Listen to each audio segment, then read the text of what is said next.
Hello everyone, welcome to yet another session with Bake with Regy.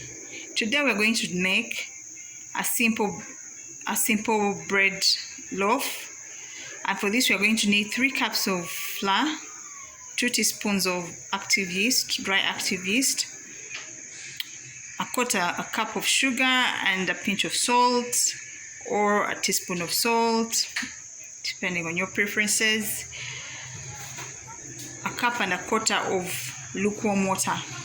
So what we're going to do is we're going to add the sugar, the yeast and the water and knead gradually until we get a desirable. So we've added the yeast, the sugar and the salt on the other end. You should always avoid adding your salt to the yeast because salt normally kills yeast. So we're going to add our water in bits and mix with our hands or with a spoon. Okay, then you can add some oil. I'm adding a quarter cup of oil. That helps your bread have a softness to it. So you're going to mix everything in well until we get, when you achieve a smooth dough like the one I have right now, something that's totally smooth, you can now leave it to rest for an hour. I'm going to cover this dish. You can cover yours with a cloth, with a piece of but since it's a dish that has a cover, I'm going to cover it with its own cover and leave it to rest for about 1 hour. As it rests, it will double up in size. Then after that, you will deflate it and knead again and leave it to rest again for an hour. That helps develop flavor. After which you can shape it and then bake. So our dough has doubled, like you can see. So I'm going to punch out the air and then form buns, roll small buns, roll it into small buns.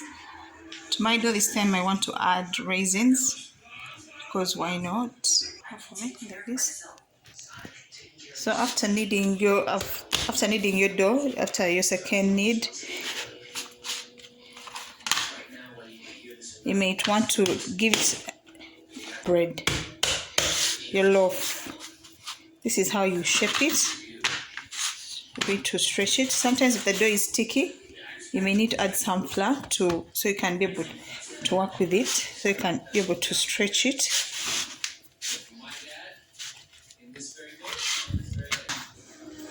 Well, because still have added raisins in it, shape it and put it in your baking tin or whatever. You shape it according to your baking tin. But in my case today, I want to make buns. So what I'm going to do, I'm going to cut 12 buns.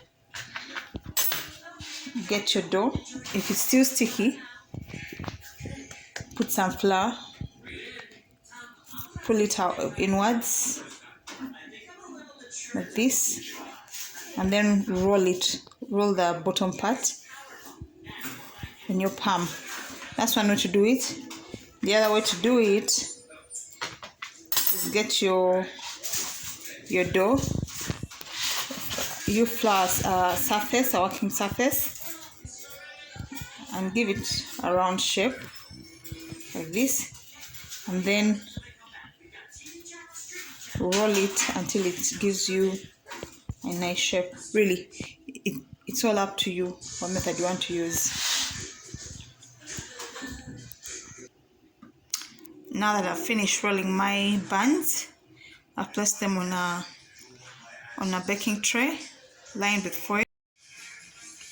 Our buns are finally out of the oven and this is how they look like. Check how soft they are. Like it. Don't forget to like, share and subscribe. Thank you.